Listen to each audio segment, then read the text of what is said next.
On the roll. Hi. Good evening, folks.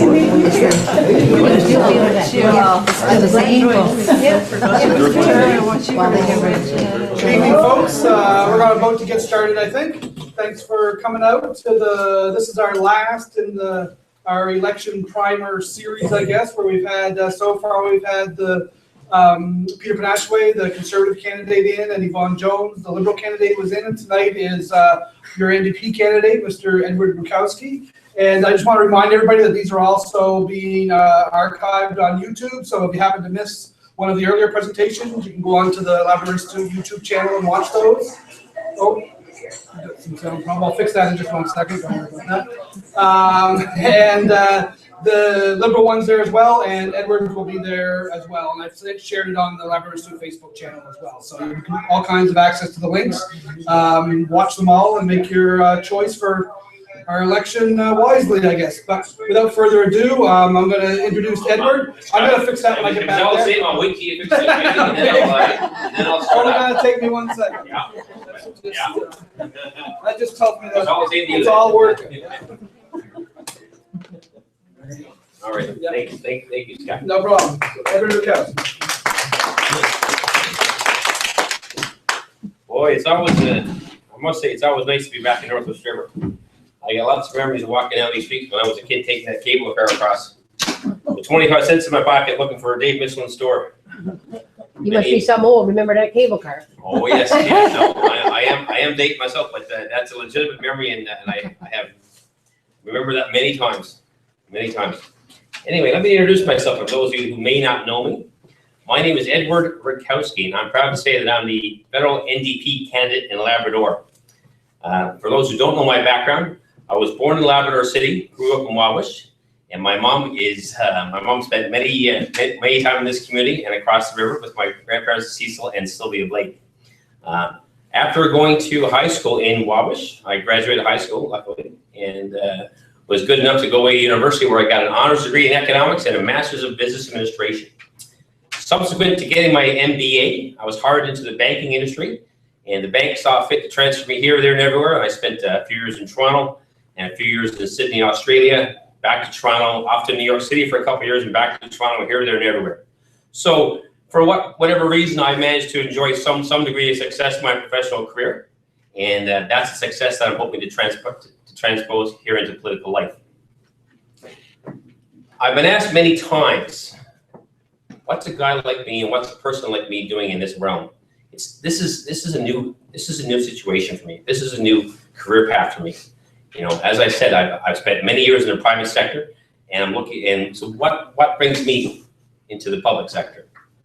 And it reminds me of a conversation I had many years ago with my mom in my mom's kitchen.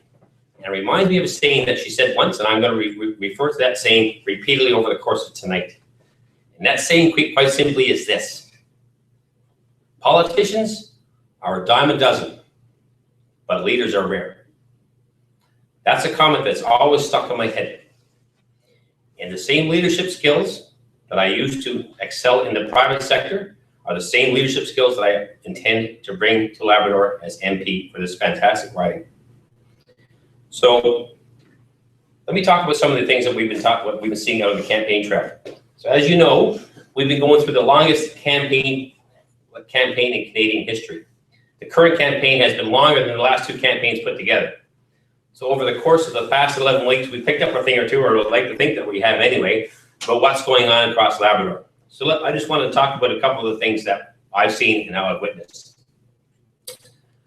We've had a lot of people talk about mega projects. We've heard a lot of people talk about infrastructure.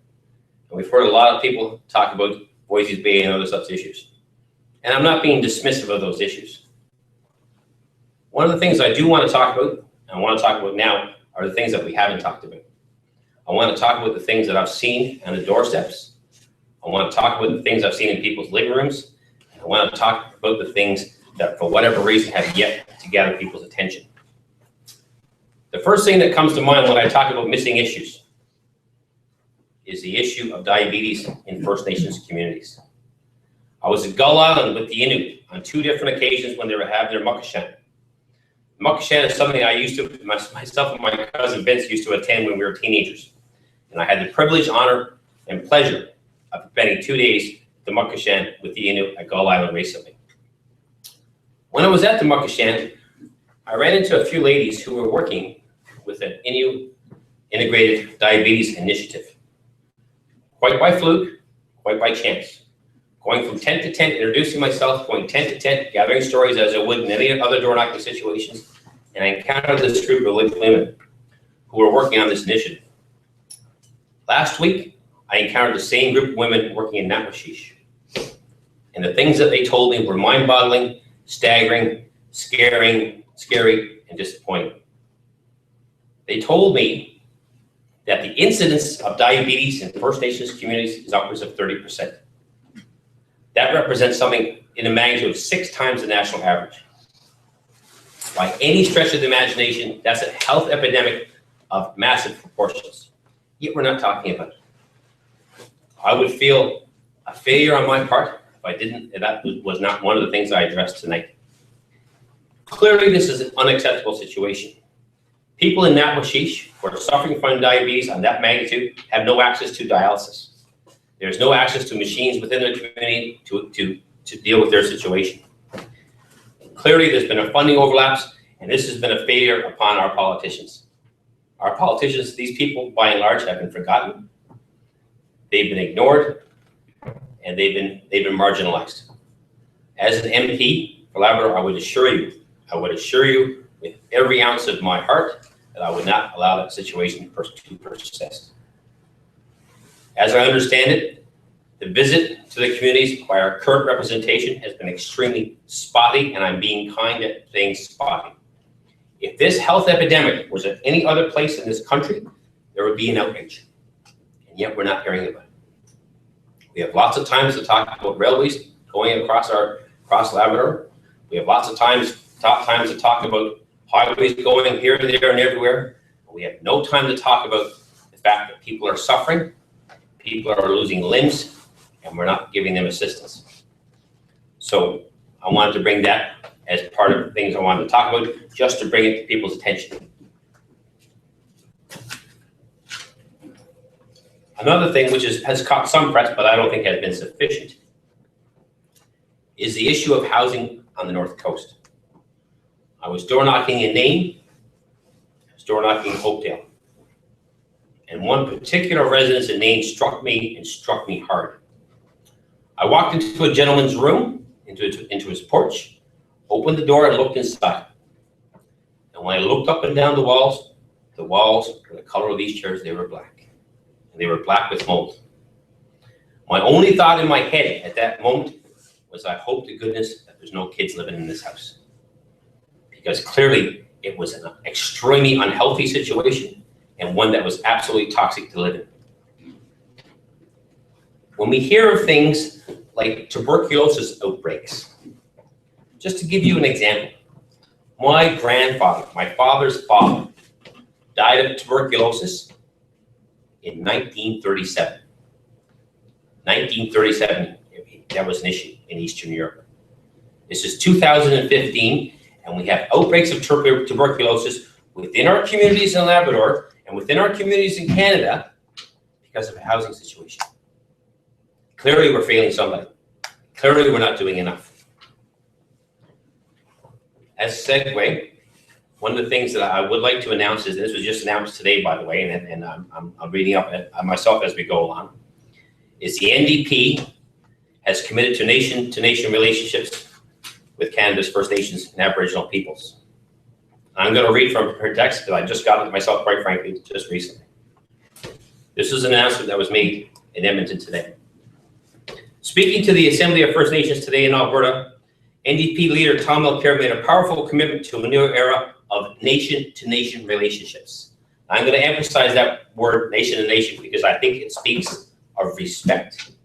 And one of the things that we can say about the current administration in Ottawa is that that current administration has not respected First Nation and Aboriginal communities in our country. As Labradorians, we should be outraged by that attitude. The statistics say that 44% of the people who reside in Labrador are of Aboriginal descent. That's a strong voting bloc. That's a strong block of people who cannot be ignored, and I will not ignore myself. I'd be remiss in pointing out, if I didn't point out, I should say, that I'm also a Nunatsi beneficiary, and I'm proud to say that. So when people talk about housing crisis in any part of Labrador, it's something that strikes dear and true to my heart. I'm gonna go back to my prepared text, I'm reading from. An NDP government is committed to addressing housing needs of Inuit, Métis, and First Nations people, including Inuit and in the Nunatsiavut and Nunavik regions that have been excluded from federal housing programs and funding because of geography and not because of need. We will engage in meaningful dialogue with Inuit and Nunatsiavut and Nunavik to find ways to address their housing needs. My commitment as MP in Labrador to make it one of my top priorities, if not my top priority, to address the housing crisis that we have within our riding. The situation, when I talked to Jim Tutak in Hopedale, and he describes the multi-generations living in one roof.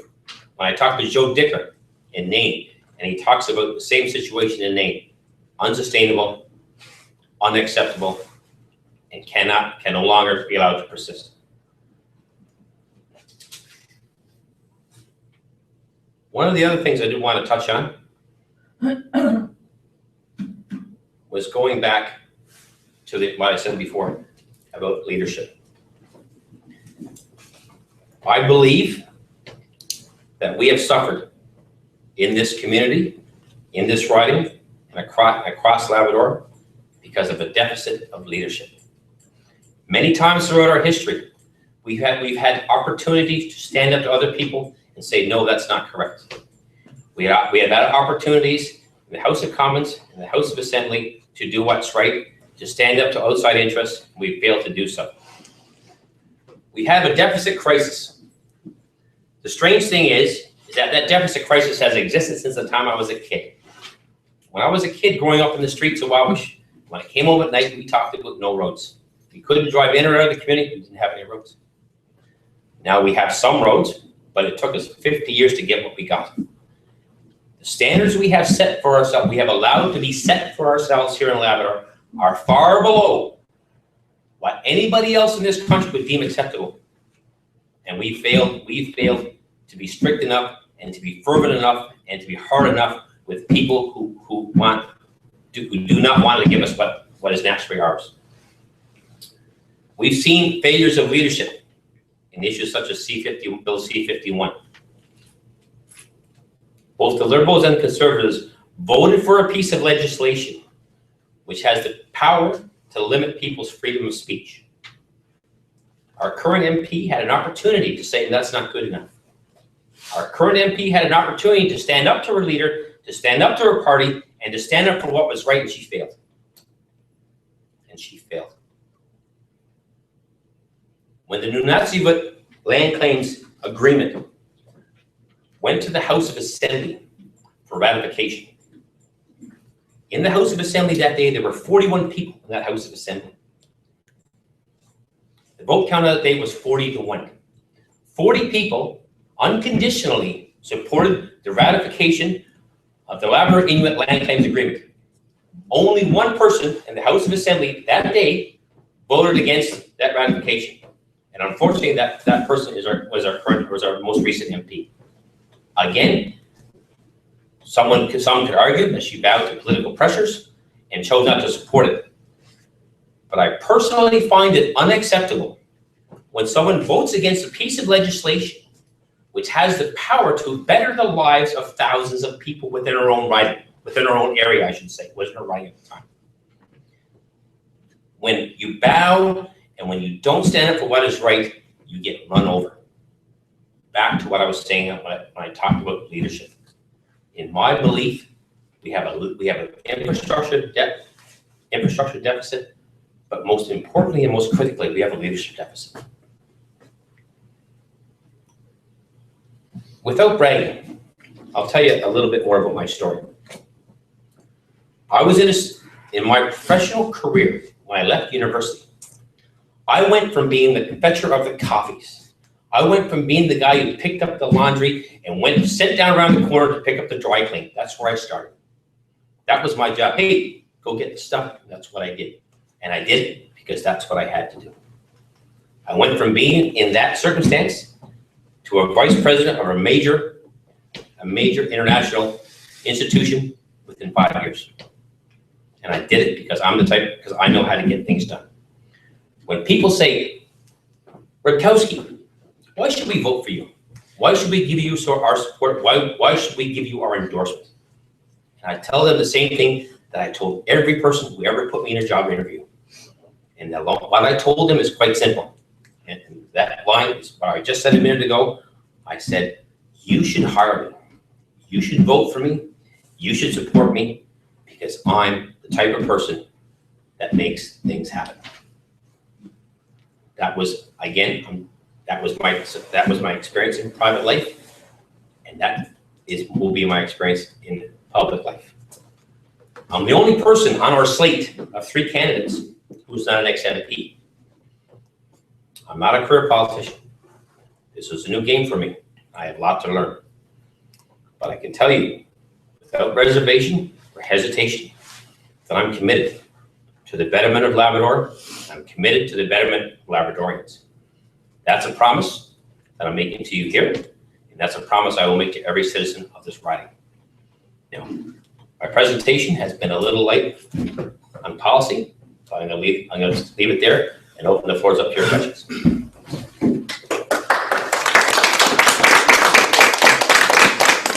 Thank you, Edward. And now he's agreed to answer anybody's questions. So let's have lots of questions for him. Got one back there for you. Edward, my question is concerning Muskrat Falls, the hiring protocol over Muskrat Falls. We've been, I'm representative with the United States government, and we've looked with many elected officials on this process that they're supposed to be following over there. And believe you me, I know I get inboxes every day from constituents who work over there, who did work over there, who's being replaced from people on the island. But yet, when you go to Stolly or an Alcor, and they're telling us that they're following the hiring protocol of, Labradorians, then Newfoundland, and elsewhere. But when constituents of mine get replaced within a day or two from somebody from BC who's coming here to make a friggin' sandwich or to swing a mop, when we got qualified janitors here in Labrador who's applied for these positions and not even getting an interview. I've talked to, like I said, I've talked to other elected officials and asked them, like, how, like, if elected, what could you do or what could you see to be done to make sure that this hiring protocol is followed? Oh, that's a great question, and I can tell you, Roy, that's a conversation I've had many times over the past, of course, 6, 7, 8, 9 weeks. That topic has come up and up again. So let me just speak 2 seconds about my position on how this works out, and then I'll address the question. In my mind, Labrador is paying their environmental costs of this development. The lands that are being flooded are lands that my grandfather trapped for 30 or 40 years, right? Those are lands that people like many in this community, like my grandfather, relied upon for their sustenance, to support their families, and for their economic well-being.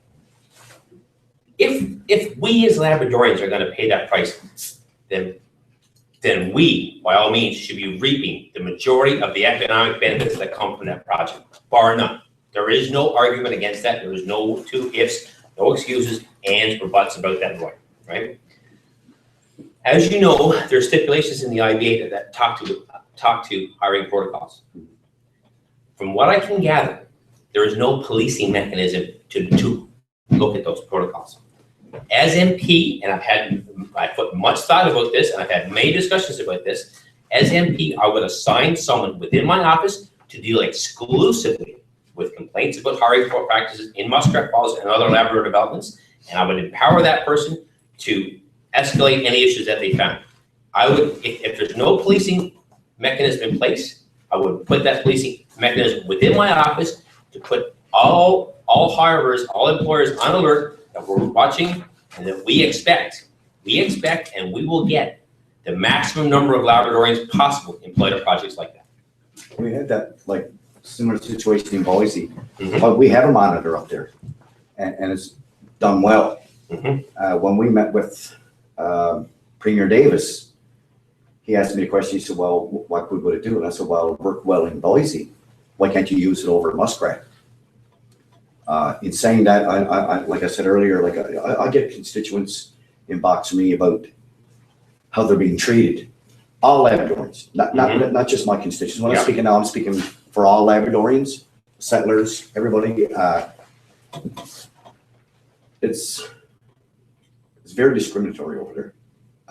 And with the last protest that happened here, only goes to show that it is happening over there. Mhm. And it's still Absolutely. ongoing now. Absolutely. No, I've had many conversations about lots of incidents, some which were reported, but many were not. Yeah. About how people are shunned, treated, talked about, ignored, and it's an ongoing issue. And it's listen, this is 2015. It wasn't acceptable 100 years ago. It's certainly not acceptable now. And again, my commitment to you is to ensure that someone, if need be, from my office, will be in place to look at those, to monitor that exact situation. Thank Any you. other questions? Somebody must have another question. Amy? Sure. I'm just wondering, when we talk about, housing conditions, housing crisis, health epidemics, how are we going to deal with third world communities in our territory, i.e. my community, Portugal being one of them? Mhm. The community has been classified by an epidemiologist who spent a lot of time in third world countries and third world communities. He collaborated with us on some research, and his first observation of my home community was, wow, this is a third world community. Mhm. This is also an Aboriginal community that has provided and contributed historically a great deal to Aboriginal and non-Aboriginal people alike globally. What are we going to do about that? Because when I bring this to the table, Mhm. when there's a discussion about it, the buck is always being passed around to the point that myself, a fairly intelligible young woman, Mhm. would feasibly be able to understand who do I have to talk to Mhm. to do something about this. And the conversation continues in the form of, they shock and hey, what's happened? Like someone got to do something. You're right, someone got to do something. Mhm. So who's going to do it? Because this is not just a community issue. This is an Aboriginal community issue. This is a human rights issue. And how is it that we look on a public stage allowing one of our Aboriginal communities to live in third world conditions? Mhm. No, listen, Amy, as you know, I spent 3 days pretty recently. 6 weeks ago, I spent 3 days in Black Tickle.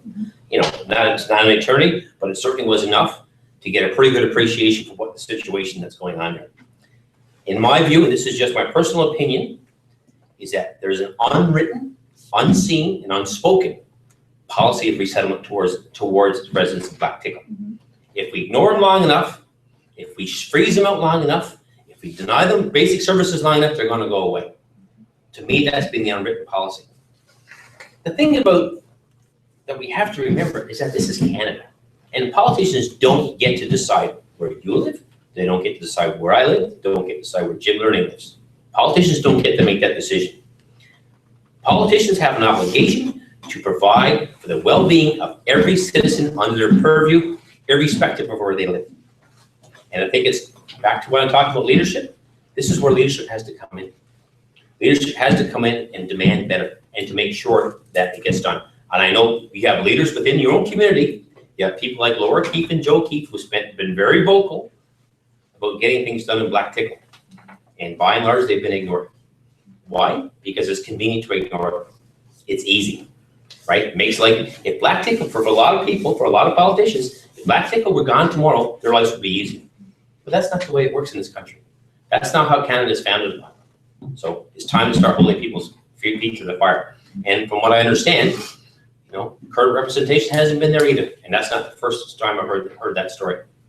So are you saying you're committed to that community? Absolutely, 100% I am. And I spent much time in that community, and I made that commitment to people then and there.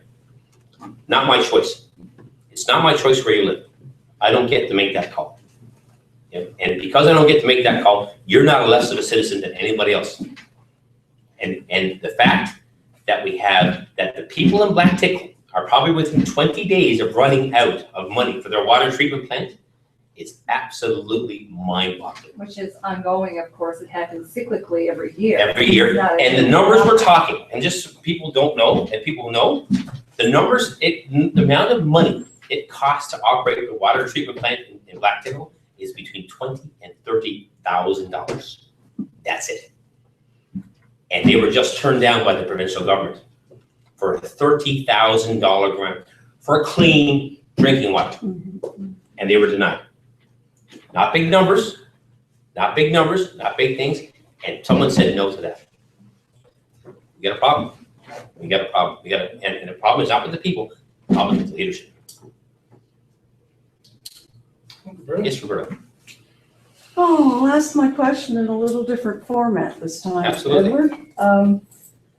One, do you think any party with 39% of the vote should get 100% of the power? Or do you think that if a party gets 39% of the vote, they should get 39% of the seats?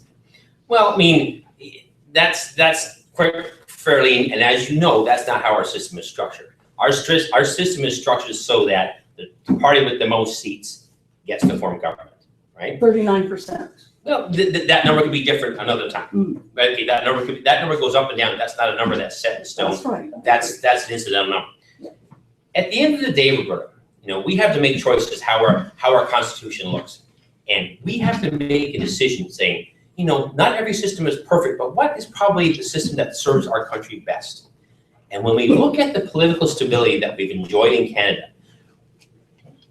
we can say, we're not a perfect country, far from it. We have lots of issues, but by and large, we're a country, by and large, where democracy reigns, and we're a country, by and large, where we have a political stability which allows us to move forward. When we look at Canada on the global stage versus most other countries, we typically rank top 10, top 15, something in that in terms of standard of living, in that range. Somewhere, I can't quote the exact figures off the top of my head, but by and large, versus most places, we're doing pretty well. And I attribute a lot of that to the fact that we have a stable political system. We're not in crisis, in our parliament every 2 months. We're not reforming governments every 8 months. By and large, it doesn't happen here in Canada. And that happens because of the political system that was set within our Constitution. Is it a perfect system? Absolutely not. Is it the best of all worlds, or is it the best sort of fit for what we need to do? I think so. So I can fully understand what you're saying, but for me as a person, and I understand that and this is my personal view, I'll stipulate that, because my personal view doesn't necessarily align with that of my party, but in my personal view, the system we have is flawed. I think it's the best system for moving forward. But do you think that I think that across the country right now, there are a lot of people are saying, look, 60%, 61% of the people in this country didn't vote for our prime minister, and he's got a majority government. But that happens in almost every. The numbers go up and the numbers go down, but that's the system. That's the system. But that's the system like we you have. said, it isn't perfect. Isn't it possible then that we could go to some form of proportional representation that wouldn't change the system that you enjoy and you think is good? Because you just said it's not perfect. Couldn't it be possible that we could change to some better system then? Listen, I can't sit here and sort of put a moratorium on any sort of constitutional discussions, right? That being said, that's not my area of expertise, and that's not what I'm skilled at. That being, I don't mean to be dismissive of what you're saying, Roberta, because what you're saying is valid, and there's a certain number of people who share that view. But when we have a laundry list of issues, some of the issues I talked about in terms of healthcare, in terms of environmental concerns, in terms of economy, you're the first person in all my door knocking. I've door knocked all over this community for 11 weeks. You're the first person that's brought it up. But you know what? All that tells me, and again, I'm not being dismissive, I honestly respect your opinion and respect what you're saying. What I am saying though is that when it comes to the people of this riding, I don't think, in my view, that's on people's lips. And I'm not saying again, don't misinterpret what I'm saying. I'm No, not being well, dismissive of your Maybe not opinion. this riding particularly, because it hasn't been brought up before, but I know that in Ontario, they were very close when they voted the provincials. They What- voted very close to a proportional. But what you're representation. talking about is a federal amendment to our Constitution, and that is not a small process. No. Not being dismissive, No. not saying you're not right, not saying you're not entitled to your opinion. Would you consider it? Absolutely. Of course, I consider anything that makes sense. Absolutely. I can't be outright dismissive of anything that's brought to my attention. I think it I needs. mean, I don't more- have that level. it needs more I'm not discussion. smart enough to dismiss everyone that says something, of intelligence and insight. I'm not smart enough to do that. Robin here? Hi, Robin. Hi. At the end of the day, which is October 19th. Yes. If the PCs have a minority, Mhm. would your party and the Liberal Party consider working together to form some working together, as you would be representing likely the majority of the population? If that was thought to be in the best interest of Canadians, I can't see a reason why it wouldn't be discussed. What I can tell you is that is almost certainly any sort of coalition with the Conservatives, right? Sorry? What is out is any sort of coalition with the Conservatives. Oh, That's yeah, what okay, that's what's okay. out. Okay. I think you misheard what I said. Yeah. Anyway, our policy is wait and see on that, and that's my policy as well. We'll cross that bridge when we get to it. But if it's wait and see, how are you going to, on October 20th, know what the people want? Well, the same as any other government does just after they've been elected. I mean, minority governments have been many, and we've always managed to soldier through it. The fact of the matter is I can't give you a pat answer on on a what if scenario. What will we do on October 20th? That I can't say. What are the numbers? Who knows? But we're committed to working in the best interest of Canadians. That's not political claptrap. That's factual, and that's my commitment as well. Do we have another question? Roy Blake, Edward, where do NDP stand when it comes to a five-wing goose fate? I'm sure, as you know, over the years now, we've seen a lot of demolition up there as well. One time, debates when it was full swing, and now with all this demolition, there's more concern now of maybe shutting down. Mhm. I'm not saying that's what's going to happen, but I'm saying like it's in people's heads, and so far I've never heard none of the federal politicians running mention five-wing goose fate. Yeah, okay, and we have talked about it, Roy, and our commitment to five-wing goose bait goes back to 2013 when we had a violation, and we issued a press release at that time. So let me just talk about what my thoughts on five-wing goose bait are. And I had a very good conversation 2-3 nights ago. Wait, no, can I interrupt for a second? Oh, sorry, go ahead. I'm asking what are your parties stand on it? Yeah. Not just yours. No, And I don't mean this ignorantly, but no, and I want to know where Mulcair is coming from as well. yeah, so let me, because we're one in the same mind on this regard, so let me talk Okay. about that. So as I was about to say there, I had a very good conversation with some leadership on the base a couple of days ago. What's needed at five-wing before, and until you identify this one thing, until you identify an operational requirement, you have to give the base a raison d'etre. You have to give a base a reason to be there. And until you identify that core issue, the rest is just politics. Okay. So luckily there is a reason for that base to be there. Luckily there is an operational requirement. And that operational requirement in my mind extends to search and rescue capabilities. As you know, and without naming names or particular incidents, we've had a multitude of situations here in Labrador where people's lives have been jeopardized and people's lives have been lost because of an insufficient search and rescue capability at that base. There's some talk that they want to centralize more search and rescue capabilities in Gander. If you're in the water on a boat off Hopedale and you got to wait for someone to come from Gander, you're in a bit of bother. You're absolutely in a bit of bother. As Labradorians, we enjoy going into the country.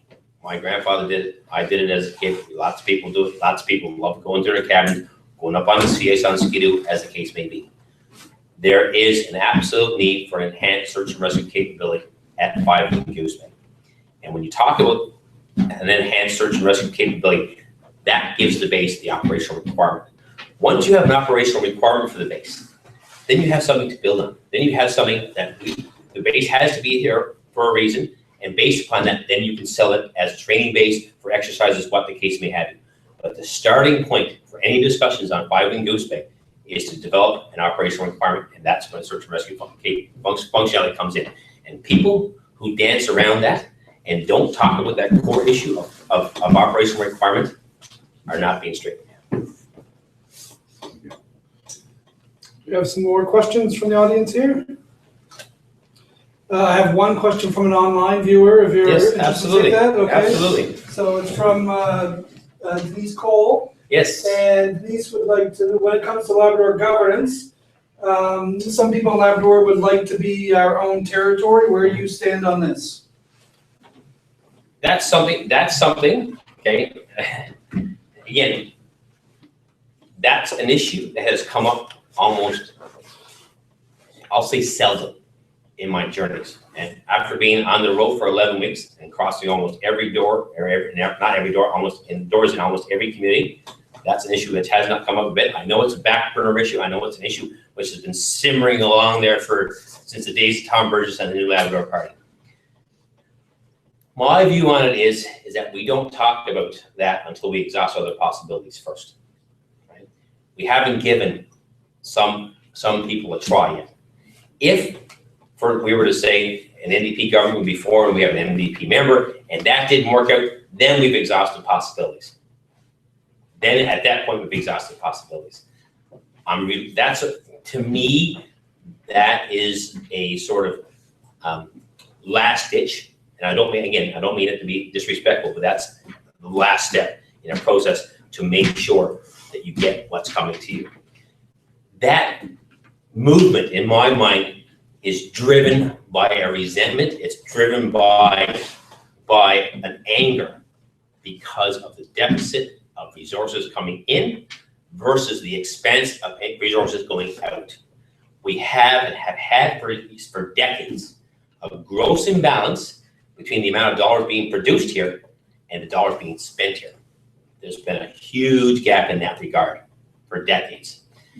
That gap has led to the frustration, led to the, that's why the New Labrador Party was formed in the first place, because people are pretty ticked off, and rightfully so, to be frank with you. So with the new government, we have an opportunity within the current context to address that gap. Should that fail, then I think that at that point we can go further down that road. But I think it's premature, in my view, at this point. Another question? Jeez, Gotta ask you, goodness, yeah. Well, this is free country. Go ahead. Sorry. this spring, municipal government beneficiaries in Upper Lake Melville had the migratory spring bird harvest, known in 12E, rights taken away from them because of the 9-year sunsetting clause. Yes. That was passed down through the federal government. Yes. Federal Minister of Environment at the time. If elected, what could you, or say, okay, your whole party, do to help beneficiaries in Upper Lake Melville to see that this right is returned back to us? That one, Roy, I'm going to defer, and I'm not being, I'm not trying to be evasive, but I'm going to defer. We've already had a conversation between myself, yourself, and Patricia some time ago. Subsequent to that conversation, I did make some phone calls to see what our scientists or what people who give us advice in those environmental causes thought about that process, right? And I'm going to wait till I get some information before I make an official position on that one, because there's some people who said, some people who say springtime harvest is probably may not be optimal, and there's other people who say, well, it's our First Nations or Aboriginal right to do so. So Okay, well, can I put it in a different form then? yes, you go right ahead. Would you be willing to work with the municipal government? Absolutely, absolutely, Thank you very much. absolutely. All right, well, I think Edward's done a great job of answering everybody's questions. I appreciate your time coming out tonight. And My pleasure. now all our responsibilities are to take the information from the last 3 presentations and make a informed decision on the 19th, and then live with our choices. If I just make just one statement, this is politically neutral, by the way. We had a debate on CBC Labrador Morning this morning. That debate is available as a podcast. If people have other questions or concerns, in addition to Scott's fine work, of course, people can go and see the Labrador Morning podcast, and that gives people an additional opportunity to hear what we had to say. And I understand there's a debate in Wabush as well. There is a debate in Labrador, say on the 14th. I don't know yet if that's going to be publicly broadcast yet. I think on their Facebook page for the debate, it says that it'll be live streamed. Then you know more than me, sir. Yeah. Yes, then you know more than I do. Well, thank you for coming All right, out, and thank you, thanks for everybody coming to everybody. watch Thank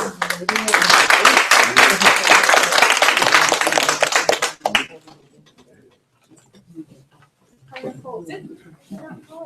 Really? She said, I feel it. Why? But I'm right into it. I'm new to this game, right? So I'm fumbling in the dark. I get that.